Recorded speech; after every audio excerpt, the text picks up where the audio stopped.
Today we're going to work on adding dots to our painting. So I've painted some of my large shapes and now I want to think about adding dots to areas. Some of your symbols can be dots. These could represent people, an oval of dots. My area up here that I painted last time blue, I'm now going to put wavy lines over to be my symbols of water.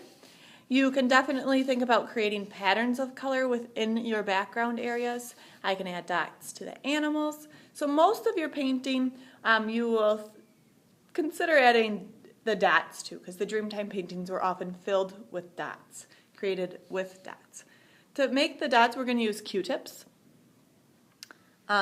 Each end can be used for a color, so this would be used for 2 colors.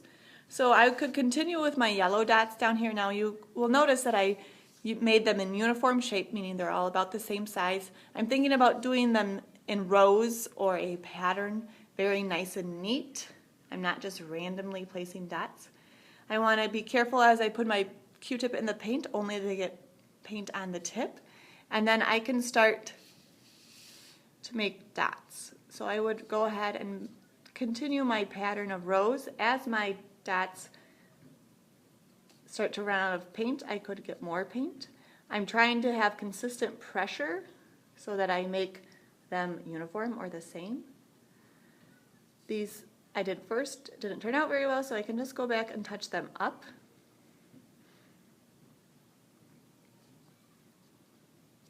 So I'd continue to make dots in this area, refilling my Q-tip as needed.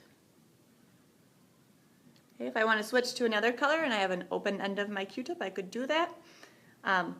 I would just flip it over and use the other end. And maybe I want to come back and finish my wave.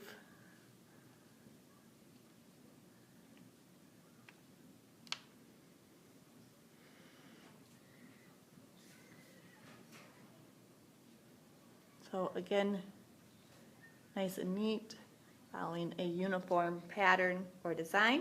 If I'm finished with this Q-tip, I will just keep it at my spot, lean it against the palette so that you can use it if you want to go back to those colors. But if I need to get another Q-tip to start another area, I can do that. In this area, I'm going to do a 2-color pattern. So I could use purple. And then if I want to change colors, I could switch it around and use the other end. Or I could go back and use my other Q-tip if I want one of those colors. And then I could do the next row. And then I could switch it and do the next row.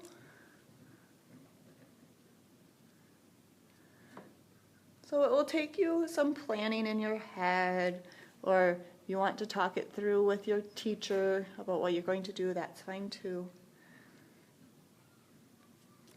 Some things you might want to consider is where you're going to use your 5 colors to continue to make your animal stand out so that it doesn't blend in with the background.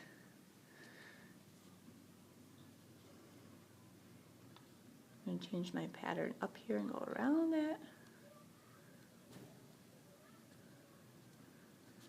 And then I want that symbol to stand out, but I didn't paint it.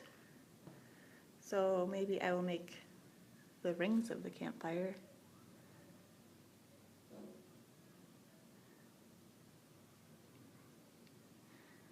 Yellow.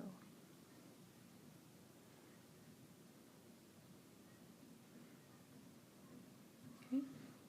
Or if I want to, I could even paint with my Q-tip and make them lines.